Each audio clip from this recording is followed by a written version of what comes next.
Subscribe my channel Story King 2.0 Ghost in a Village Story King CH1 रहस्यमयी मौत। एक गांव में एक छोटा सा परिवार रहता था जिसमें एक आर्यन नाम का लड़का और उसकी पत्नी प्रिया रहते थे। आर्यन का हमेशा से ही यहाँ रहता था और उसके माता पिता शहर में रहते थे। उसके भाई के साथ एक रोज देर रात को अचानक से आर्यन का फोन बजता है और उससे बात करने के बाद काफी घबराए हुआ आर्यन बाहर को जाने लगता है। तभी प्रिया उससे पूछती है, प्रिया क्या हुआ, आप इतनी जल्दबाजी में कहाँ जा रहे हैं और फोन किसका था, क्या हुआ, सब ठीक तो है? आर्यन कुछ भी ठीक नहीं है, अमन का फोन था, उसने बताया कि सड़क के किनारे किसी की लाश मिली है।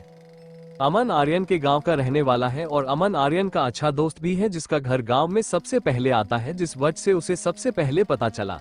आर्यन भागता हुआ वहां पहुंचा। आर्यन गांव के सभी लोगों को जानता है, इसलिए आर्यन देखकर पहचान लेता है वो लाश गांव के वेद की थी जो सुबह ही गांव से कहीं बाहर गया था और आते वक्त किसी ने उससे जलाकर मार दिया। ये सब देखने के बाद अमन और आर्यन काफी सोच में बैठ जाते हैं। ये गांव में तीसरी मौत थी जो ऐसे हुई। इसके बाद अमन आर्यन को बोलता है, अमन आर्यन अभी तुम घर जाओ, हम इस बारे में सब पता करते हैं। आर्यन ठीक है। आर्यन पूरे रास्ते यही सोचते हुए जाता है। आर्यन घर पहुंचता है तब तक 1 बज चुका था। प्रिया भी सो चुकी थी, आर्यन भी सो जाता है। अगले दिन सुबह प्रिया नाश्ता बना कर ले आती है। आर्यन उठकर नहा लेता है और दोनों साथ में नाश्ता करते हुए बात करते हैं। प्रिया कुछ पता चला, मौत कैसे हुई, कौन था वो? आर्यन हमारे गाँव के वेद। प्रिया क्या वो तो सुबह ही अपने बेटे से मिलने गाँव गए थे, अचानक से ऐसा क्या हुआ? आर्यन किसी ने उन्हें भी जलाकर मार डाला, पता नहीं कौन है जो लोगों को ऐसे मार रहा है, एक बार पता चल जाए उससे मैं छोड़ूंगा नहीं। प्रिया आप जाकर पता करें मसला क्या है। आर्यन ठीक है, तुम अपना ख्याल रखना। आर्यन गांव में चला जाता है। गांव के लोग सब पेट के पास पहले ही आ जाते हैं। अमन ने सब लोगों को बुलाया था। तभी इस बारे में सब बात करने लगते हैं। भीड़ में से एक आदमी बाहर आता है और बोलता है, कल रात को मैं भी वहीं से आ रहा था, मैंने उनको किसी से बात करते हुए सुनो। वो आदमी दिखा तो नहीं पर ऐसा एलजी रहा था जैसे वेद जी काफी डरे हुए हो। मैं उनके पास गया तो वहाँ कोई नहीं था। मैंने वेद जी से पूछा तो उन्होंने भी कुछ नहीं कहा। मैं वहाँ से आ गया, वो उधर ही खड़े रहे। इतना सुनते ही दूसरा आदमी बोला, गांव में कोई ऐसा कैसे कर सकता है, ये किसी बाहर के लोगों का ही काम है। पर वेद जी तो किसी से दुश्मनी भी नहीं थी तो कोई उनके साथ ऐसा क्यों करेगा? गांव के पंचायत के आदमी बोलते हैं, अगर पता नहीं चलता है कि ये किसने किया है तो ये गांव के लोगों के लिए बहुत ही मुश्किल हो जाएगा। उसका पता करना जरूर है, वरना ये किसी और के साथ भी हो सकता है, इसलिए गांव में पहरा दिया जाएगा। गांव में कौन आ रहा है इस पर ध्यान दिया जाना चाहिए ताकि फिर ऐसा ना हो। इसके बाद सब लौटने लगे, अपने घर चले गए। आर्यन और अमन नदी के किनारे पर खड़े थे। तभी जोर की आंधी और बादल की गड़गड़ाहट होने लगती है। तभी वहां एक परछाई उमड़ आती है। वहीं दूसरी तरफ प्रिया को एक अजीब सी बात का पता चलता है। प्रिया मंदिर में गई हुई थी शाम की आरती के लिए। वहां पर पंडित जी अपने साथ के आदमी से बोलते हैं, इस समय लोगों की भलाई के लिए हमें उन्हें सच्चाई बतानी होगी जिससे वो अपने लिए सही कदम उठा सके और खुद को उससे बचा सके, वरना वो इस गाँव को जलाकर राख कर देगा। तभी प्रिया पंडित जी से जाकर पूछती है। पंडित जी तभी प्रिया को सच्चाई बताने लगते हैं। वही आर्यन के पास जो परछाई उमड़ी थी वो साफ होने लगी थी, जो कि एक तपस्वी की थी जो गांव में आया था। आर्यन उनके पास गया और बोला, आप यहाँ कैसे और आप हैं कौन, इस समय हमारे गांव में कैसे आना हुआ आपको, इधर पहले तो कभी नहीं देखा।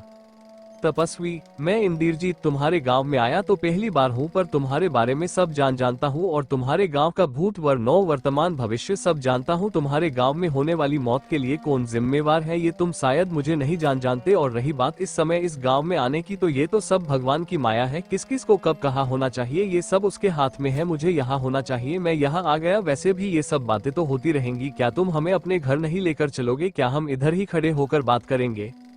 आर्यन क्षमा कीजिए बाबा जी, आइए मैं आपको अपने घर लेकर चलता हूँ, चलिए। अमन ठीक, आर्यन तुम बाबा जी को अपने घर लेकर चलो, मैं तुम्हें घर आकर ही मिलता हूँ। इतनी देर में बाबा जी और आर्यन घर की तरफ चलने लगते हैं। चलते चलते बाबा जी अचानक एक पेड़ के पास आकर रुक जाते हैं। तभी बाबा जी आर्यन से बोलते हैं, बेटा इस पेड़ को ध्यान से देख लो, तुम्हें तुम्हारे सवालों के बहुत से जवाब इधर से ही मिलेंगे। ये सुनकर आर्यन हैरान होकर बोलता है, बाबा यहाँ तो मैं रोज आता हूँ, रोज इस पर 3 पेड़ को देखता हूँ, इसमें ऐसा क्या है? आखिर क्या है इस पेड़ के पीछे का राज और प्रिया को क्या पता चलता है इन मौत के बारे में? CH2 मौत के पीछे का सच। बाबा जी और आर्यन पेड़ के नीचे खड़े होकर बात कर रहे थे, वही प्रिया को पंडित जी बताते हैं। पंडित जी आज से 60 साल पहले हिमांश नाम का लड़का था जिसका परिवार इसी गांव में रहता था। हिमांश के परिवार में हिमांश के अलावा उसकी छोटी बहन और उसकी मम्मी रहा करते थे। हिमांश के पिता उसे बचपन में ही छोड़कर चले गए थे। उसके बाद से हिमांश की माता ने ही उसकी और उसकी बहन की परवरिश की थी। उस समय हिमांश की आयु 21वीं। इस समय यहाँ के राजा की लड़की पाई कर गांव में आई थी। गांव में आने के कुछ समय बाद ही हिमांश और रचना एक अच्छे दोस्त बन चुके थे। दोस्ती समय के साथ प्यार का रूप ले चुकी थी। दोनों के बीच बती नजदीक के बारे में राजा को पता चल गया। अपने से नीची जाति के लड़के का उसी बेट के साथ प्यार में होना राजा को बर्दाश्त नहीं हुआ। राजा ने अपने सेवक से कहकर उनको गांव से बाहर निकल दिया। दूसरे गांव में हिमांश और उसका परिवार जाकर रहने लगा। पर रचना को जल्द ही इस बात का पता चल गया। एक रात हिमांश की माता और बहन शहर गए हुए थे घर का सामान लेने के लिए। उसी रात हिमांश के घर का दरवाजा खटखटाया। दरवाजे को सुनकर हिमांश ने दरवाजा खोला। अचानक से दरवाजा खोलते ही हिमांश बोला, हिमांश तुम यहाँ, इस समय क्या हुआ? सब ठीक तो है? और तुम्हें मेरे घर का कैसे पता चला? तुम अभी यहाँ से जाओ, कोई इस समय हमें यहाँ देखेगा तो सब खराब हो जाएगा। इसके बाद वो सामने आती है। जो चेहरा सामने आया वो रचना का नहीं था। वो हिमांश को देखकर तेजी से हंसकर बोली, तुम कितना डरते हो? वैसे भी मुझे पता था आज तुम घर में अकेले हो, इसलिए मैं तुमसे मिलने आ गई। और वैसे भी इतने प्यारे शख्स के बिना मेरा मन भी नहीं लग रहा था। अब इधर ही खड़ा रखोगे क्या? वैसे भी अगर मैं इधर ही खड़ी रही तो जरूर कोई देख लेगा। इसके बाद हिमांश उसे अंदर ले जाता है। हिमांश इसको पहले से ही जानता था। अपने गांव से निकले जाने के बाद अब हिमांश इसी लड़की के गांव में रहने लगा था। इस लड़की का नाम नैना था, जो कि हिमांश से प्यार करती है। नैना भी एक गरीब परिवार की ही थी, जिस वजह से दोनों के परिवार को उनके रिश्ते की कोई भी परेशानी नहीं थी। पर दोनों को रचना साथ ना देख ले, इस बात का हिमांश को डर था। नैना, आप इधर क्यों आ गए? आपकी साजिश काम कर गई क्या? हिमांश, अभी नहीं, दरअसल राजा ने हमें गांव से निकाल दिया। उन्हें मेरे और रचना के बारे में पता चल गया था। नैना, तो अब तुम क्या करोगे? हिमांश, अब जो करना है वो रचना को ही करना होगा। मैंने उस तक खबर तो पहुंचा दी है, अब बस उसका कदम उठना जरूरी है। या वो अपने बाप को मनाए या फिर घर छोड़ कर आए। नैना, पर ये सही नहीं है। तुम्हारी दुश्मनी राजा के साथ है। एक लड़की की जिंदगी खराब करने का तुम्हें कोई हक नहीं है। हिमांश गुस्से में बोलते हुए, और जो उसके बाप ने मेरी माँ के साथ किया उसका क्या? उन्होंने मेरे बाप को जिंदा जलाकर मार दिया। क्या गलती थी मेरे माँ बाप की जो उसने हमारे सर से बाप का साया ही छीन लिया? सिर्फ अपने लालच को पूरा करने के लिए उसने मेरे बाप को जलाकर मार दिया। अब उसकी सजा उसे भी मिलेगी। उससे भी ऐसे ही मौत मिलेगी। उसे भी तो पता चले दर्द क्या होता है। राजा ने हिमांश के पिता को जलाकर मार दिया था। हिमांश के पिता रघुवीर राजा के साथ ही रहते थे। एक दिन दोनों को पेड़ के नीचे काफी अत्यधिक मात्रा में सोना और हीरे मिले। रघुवीर चाहता था ये गांव के विकास के लिए काम आए, पर राजा उसे अकेले हटना चाहता था। इसलिए वो रघुवीर पर पीछे से वार कर देता है और रघुवीर की बेहोशी के दौरान पेड़ के पास ही उसको जलाकर सब कुछ ले जाता है। इस बारे में वेद उसकी माता को ये बता देता है, पर कुछ पैसों के लिए वेद गाँव वालों के सामने ये बताने से मुकर जाता है और इसे आत्महत्या बता देता है। इस बड़ी बात का बदला लेना चाहता था हिमांश। नैना, अच्छा चलो शांत हो जाओ, अभी ये हमारा समय है, इसे खराब मत करो। और वैसे भी हम दोनों के बीच किसी तीसरे का क्या काम? हिमांश, हाँ बिल्कुल सही कहा। तो क्या मैं तुम्हारे करीब आ सकता हूँ? नैना, हम अब ये हक तो तुमको ही है, पर शादी के बाद। हिमांश, और अभी का क्या करना है? एक तो बनता है। नैना, नहीं अभी मुझे जाना है। ये कहकर नैना हिमांश को गले से लगा लेती है। हिमांश, अब इतना प्यार भी दिखा रही हो और जाना भी है छेदते हुए, तो तुम घर जाओ। नैना, नहीं मुझे नहीं जाना। दोनों साथ में ही पूरी रात बिताते हैं और सुबह हिमांश की माता के आने के बाद नैना अपने घर चली जाती है। शाम को रचना हिमांश से मिलने आती है और हिमांश रचना को अपने से दूर रहने के लिए बोलता है, पर रचना अब उससे दूर न होना चाहती थी, जिसकी वजह से हिमांश रचना से भागने के लिए बोलता है और रचना हिमांश के प्यार के लिए भागने के लिए मान जाती है। उसी रात रचना अपने महल से अपना सामान बांध कर निकल जाती है, पर रास्ते में एक लड़का पीछे से उसका हाथ पकड़ लेता है। वो लड़का कोई और नहीं रचना का भाई प्रकाश था, जो शहर से आ रहा था। प्रकाश शहर में ही रहता था। अपनी बहन को ऐसा देख वो परेशान होकर पूछता है, प्रकाश तुम कहाँ जा रही हो इस समय? वो भी सामान लेकर। रचना, भैया मैं हिमांश से प्यार करती हूँ और पिताजी हमारे रिश्ते के खिलाफ है, इसलिए हमने भागने का फैसला किया है। प्रकाश, तुम घर चलो, मैं पिताजी से बात करूंगा। ये कहकर प्रकाश रचना को अपने साथ महल लेकर चला जाता है और दूसरी तरह हिमांश रचना का इंतजार कर रहा है। CH4 राजा की मौत हिमांश रचना का इंतजार कर रहा था और रचना अपने महल वापस जा चुकी थी। अपने भाई प्रकाश के साथ काफी देर इंतजार करने के बाद हिमांश भी अपने घर लौट गया। अगले दिन सुबह ही प्रकाश राजा से रचना और हिमांश को लेकर बात करता है। राजा कहीं ना कहीं ये बात जानता था कि हिमांश रचना से प्यार नहीं करता था, सिर्फ बदला लेने की इच्छा से उसके साथ था, इसलिए राजा उसे मना कर देता है। राजा, रचना की शादी हिमांश से नहीं होगी और अभी तुम इतने बड़े नहीं हुए हो कि शादी के बारे में मुझे राय दो, अभी बच्चे हो, बच्चे बनकर रहो। दरअसल अभी प्रकाश की उम्र 14 ही थी और वो शहर में पढ़ाई कर रहा था। इसके बाद प्रकाश वहां से चला जाता है। राजा रचना को महल से बाहर नहीं जाने देता है। उसी रात को धोखे से हिमांश को राजा को अपने महल बुलाता है और उसको अपने सेवकों की मदद से जलाकर मरवा देता है। इस सदमे के बाद राजा की बेटी रचना की भी मौत हो जाती है। इसके गुस्से में आकर राजा हिमांश के घर में आग लगा देता है, जिसमें हिमांश की बहन और माता की मौत हो जाती है। उसके कुछ समय बाद प्रकाश हमेशा के लिए शहर चला जाता है। कुछ दिनों के बाद जब राजा अपने महल में सो रहा होता है तो उधर एक साया आता है जो किसी और का नहीं बल्कि खुद हिमांश का था, जिसे देख राजा के होश उड़ गए और राजा घबरा गया। हिमांश का साया, क्या हुआ राजा, अब क्यों घबरा रहा है? अपनी मौत को देखकर घबरा रहा है? जिस तरह तूने मेरे पिता को धोखा देकर मारा, उसी तरह तूने मुझे भी जलाकर मार डाला, अब तू भी इसी तरह मरेगा।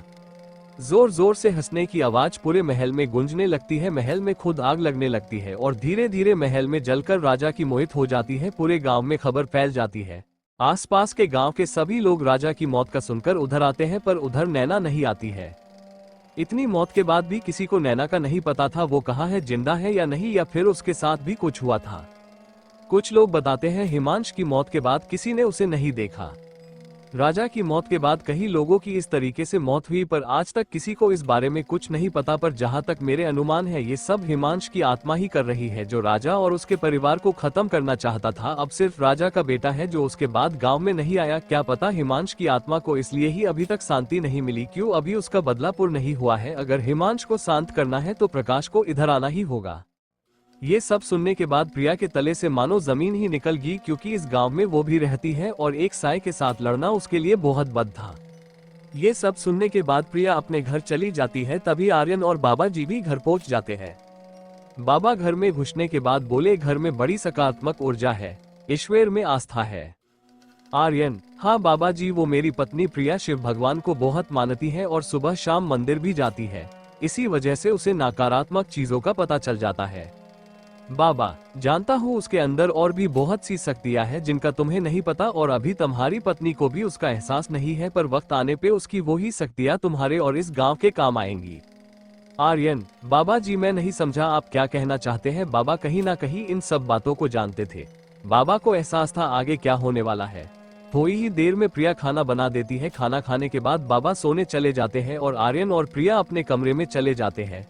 प्रिया अभी भी पंडित जी को बातों को लेकर ही सोच रही थी। प्रिया मन में बोलते हुए, क्या मुझे आर्यन को इस बारे में बताना चाहिए, पर आर्यन ऐसी चीजों पर भरोसा भी तो नहीं करेंगे। अगर मैं आर्यन को नहीं बताऊंगी तो कहीं आगे आर्यन पर कोई मुसीबत ना आ जाए। मुझे आर्यन को बता देना चाहिए। पंडित जी ने क्या बताया है, पहले मुझे कुछ समय रुकना चाहिए, तब बता दूंगी। आर्यन, प्रिया कहाँ खो गई? क्या सोच रही हो, क्या हुआ? सब ठीक तो है और परेशानी की बात है? प्रिया, नहीं कुछ भी तो नहीं हुआ, सब ठीक है, आप सो जाइए। उसके बाद दोनों सो जाते हैं, पर प्रिया के मन में वो बात फंस चुकी थी जो निकल ही नहीं रही थी। तभी प्रिया को आवाज आती है, प्रिया क्या सोच रही हो? तुम्हें तुम्हारे सवालों के जवाब चाहिए तो घर से बाहर निकाल के आओ। प्रिया अचानक से बाहर को भागती है। बाहर बहुत अंधेरा था, जिसकी वजह से प्रिया को कुछ साफ तो दिखाई नहीं दिया, पर उससे किसी की आवाज सुनाई दी। वो आदमी किसी से बोलता है, आपने जो मंगाया था मैं वो ले आया, लो आपका सामान। यह आदमी किसी को गांव में सामान देने आया था और सामान देकर वापस चला जाता है। प्रिया उस आवाज की तरफ बढ़ती है, पर जब तक प्रिया उधर पहुंचती है वो आदमी उधर से जा चुका था, जिस वजह से प्रिया उसे नहीं देख पाती है। आखिर कौन था वो आदमी और इस समय ऐसा क्या सामान था जो गांव के लोगों से छुपकर उसने मंगाया? आखिर वो करना क्या चाहता है? कहीं इसके पीछे किसी की कोई साजिश तो नहीं है? और अगर साजिश है तो फिर क्या हो सकती है और किसके लिए जा रही है? कभी किसी की जान को खतरा तो नहीं? To be continue story king channel.